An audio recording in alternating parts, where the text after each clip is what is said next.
Rick, thank you very much for joining us. I'm with Rick Foulke, who is the treasurer of the Shakespeare Oxford Fellowship and a board member, and appreciate your being here. Give me a sense of what the treasurer of a small nonprofit does, and specifically what you have done since you've come on board to straighten up the finances. Well, I basically am doing all the accounting. I do get some help from Alex McNeil, who's also on the finance committee, and he helps record a lot of the membership donations and dues and some of the stuff that comes in. But I do also pay all the bills. I do all the financial statements. I prepare all the budgets. Everything that's financial, I generally am doing or involved in. Budgets we do with all the trustees, all the committee chairs get involved and communicating what they want with me, but I put it all together. And that's the kind of nuts and bolts of the financial side of things that we work on.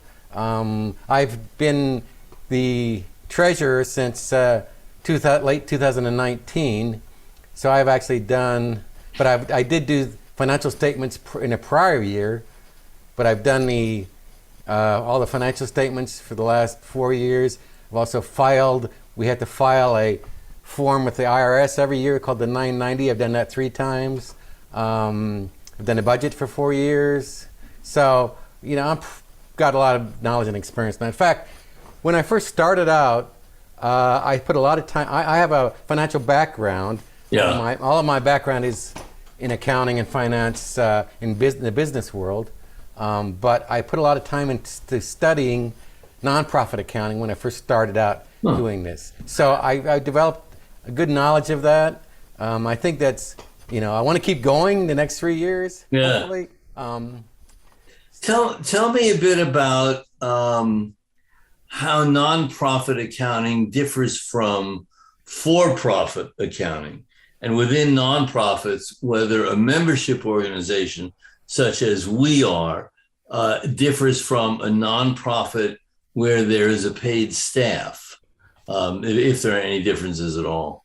Well, there are some differences. Basically, you do have like an income statement. It's really a statement of sources of funds and expenditures of funds, and you're not really trying to make money. Or, you're just trying to accumulate resources and keep enough to keep the organization going. And then you have a statement which is like a balance sheet, which is a statement of your assets and your liabilities. Mm-hmm. So it's very similar in that regard, but you have some rules that you don't have in profits. You can't really be paying money to members. No, you can't have like a board members can't be making money. People can't set up a nonprofit organization and then pay themselves to make money. That's not allowed. You can hire somebody. You can have an employee. You can even have a contract with a member if they're providing you with some kind of special service, but you can't have an organization where you have people who are kind of almost like an owner or like a trustee and they're making money off of it. Mm-hmm. That you can't do. Okay. All right. But it would be okay if we wanted to pay a member for a specific defined purpose. Yes. Okay. Yes, that's legal, yeah. Okay. All right. That's good. Tell me about your financial background. Well, I worked, started out in accounting in an industrial plant. It happened to be a Uniroyal plant. We made inner tubes. Oh, That didn't wow. last too long back then. That was back in the 70s, but that plant closed after a while.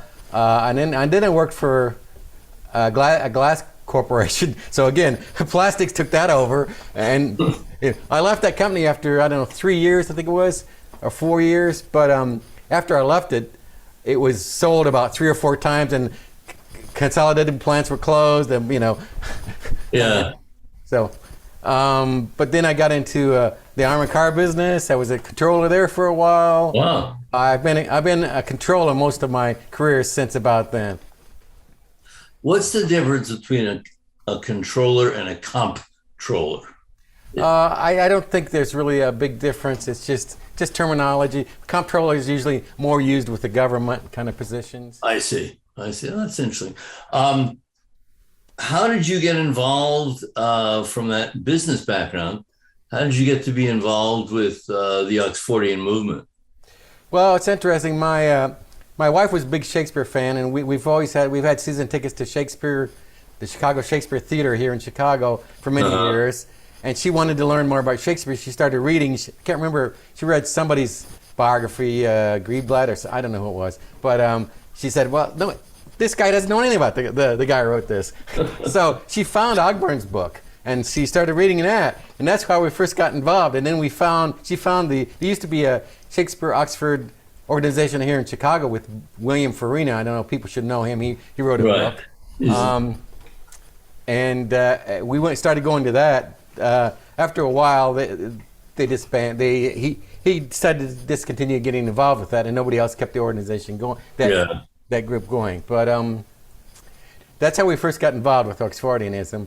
And then there was a point where my wife was able to get a contact with Tom Renee. He needed somebody with her skills. She worked for many years as a layout design artist for journals, and she's a graphic artist. And he needed somebody to work with Gary Goldstein on the Oxfordian. So they get in contact, and we got contact with him, and then that's how he suggested I get on the finance committee, and I did, and that's how I got to where I am. And the rest is history. Yeah. So let's just go back and recap some of the names. The Oxfordian, edited now by Gary Greenbaum, is the SOF's peer-reviewed academic journal. Yes. And it's purchased and stocked in libraries around the world. Gary has the exact number, but it's impressive. Yeah. Tom Renier was the late Tom Renier. Unfortunately, I think he was one of the early victims of COVID. He was an attorney, and he really affected the merger. Let me see if I can get these names right. The Shakespeare Oxford Society and the Shakespeare Fellowship. That's correct. And he took both those names and came up with the Shakespeare Oxford Fellowship, one organization. And he was the head of it until his very unfortunate demise a number of years ago. He was an attorney, and he did a lot of research into inheritance law in Hamlet. And his talks on that are on YouTube, on the Shakespeare Oxford Fellowship website. Where do you see, if anything, our financial accounting needs going in the future? Hopefully they'll be tied to expansion of membership. But yes. Well, I mean, first of all, I think it's important that members would know that we're totally funded by membership. I mean, it's either membership dues or donations. We do have some money, some leftover money we've had from prior years that's invested. So there's a little bit of income that comes from that. But by and large, we're 90% funded just by membership. Okay. Dues and by donations. And 40% is approximately dues and 60% is donations. If we want to, that funds out everything we do. The Oxfordian, the newsletter, the website. It was funding the podcast. Grants. It's all funded from that.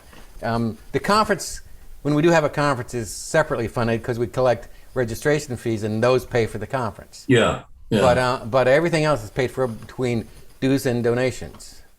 Okay.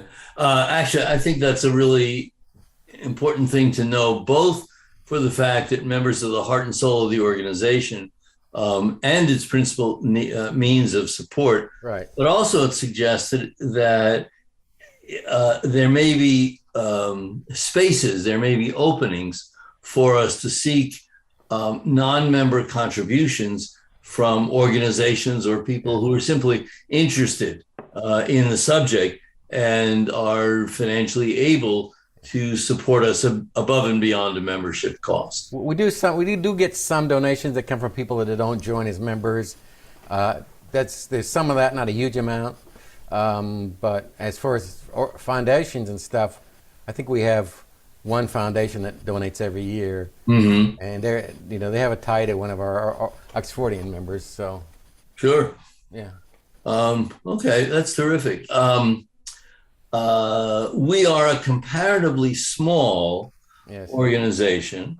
And I'm wondering whether you see from the financial end of the telescope methods that we can or might use to increase our membership or increase our funds, or whether you've looked at that at all. Well, I'm a member of the fundraising committee, also Ah. membership committee, and yeah, I think we currently have a project called the search engine optimization program that but Dorothea and Right. Dickerman and Jennifer Newton have been working on for us with our website, and we're having some success with that. We're actually currently somewhere around 5,000 hits a month on our website. Over that, so it's over 60,000 hits a year equates to, and that's an improvement from the past. I don't know what it was in the past, but that's definitely an improvement.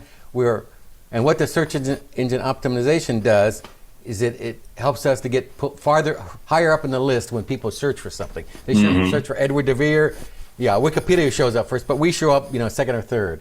And That's not bad. If they search for Shakespeare authorship question, we show up high on the list. And that's what they've been working on, and that's great because we're going to get more people to find us. Hopefully, more people will see us as a place to go to learn about Oxfordianism. Oh, that's terrific. Okay. And that's one of the ways we can get more members. Hopefully, Yeah. provide more things to members that are fun and interesting, like the Blue Board Tavern. That's Yes. this year. That's part of what we came up with to try to help, give people a reason to tune in. All right. Have I missed anything in terms of the financial stability or measurements of the organization? No, I guess not. But I would just say we have a ways to go. We've experienced growth since 2018 every year, except this year we're kind of flat. We haven't really grown. We're about the same as 2021. But every year we might pick up. It'd be something like 100 members, but we lose 70. People join for a year or two and then they quit. Sure. Maybe they've learned enough about Oxfordianism and they don't want to keep going. But so we need to. One of the things we talk about in the fundraising membership committee. How can we retain people? How we can keep people interested? So I would just encourage all the members that they're hardcore, committed members to encourage all your friends to stay committed. I got, as you know, I got the board's permission to give free memberships to high school students. And I think I'm going to request that be expanded or extended to college students as well while they're still in school. I think to build up an awareness of the Oxfordian issues. And from my point of view, the basic fraudulence of the idea that this unlettered, untutored boob from Stratford wrote all these plays, read Latin, Greek, Italian, knew street names in Venice when he'd never left the country. I mean, it's ridiculous to me. So I'd like to see the knowledge of that extend down to younger people, and so it'll stay with them as they get older and can start paying dues and doing their own research, which I would look forward to. It's amazing the amount of knowledge you had about Venice and about some places in Italy. He had to have been there. I've been there. I used Richard Paul Rowe's book, my wife and I, to do some tour of some of the cities. Right. It's Rowe's book is remarkable. It's called Shakespeare's Guide to Italy. He never, as you know, he never identified or claimed a person for an author, but it's always vaguely Shakespeare, whoever he was. He never gets into the authorship issues. But after a while, you realize, well, he couldn't have been Shakespeare from Stratford. He went to Verona. He went to Venice. He spent a lot of time in Venice. Yeah. He knew the names of canals that have since been paved over and are now streets. He knew street names in the different cities. And within all of the history plays, there is this astonishing knowledge of historical families and connections and linkages that a grain merchant or a grain merchant's son just could not know. Well, I think what's really amazing too is that he knew about the Jews' position in Venice. He knew that they had their own island. He knew that they were money lenders. In fact, that was really what they were allowed to do, that profession. They weren't allowed to do just everything. They weren't accepted everywhere, but they were accepted there. And that island was locked at night at the time of De Vere being there. So he knew that. It's in the play. Remarkable. Just things that you have to have been there to know. I mean, he knew that there were no Jews that practiced in England, but he knows that Jews don't eat with Gentiles. They eat their own food. He knew that. It's in the play. So right. Yeah. Oh, that's just fascinating stuff. Right. Good. Thank you. This has been a good overview of our financial wherewithal and the man who leads us in it. I appreciate you taking the time, and I'm sure our various meetings, I'll be seeing you soon. So thanks a lot for joining us. For everybody out there, keep those donations coming. Absolutely. Thank you, Bob. Thank you very much. Take care. Bye-bye. Bye.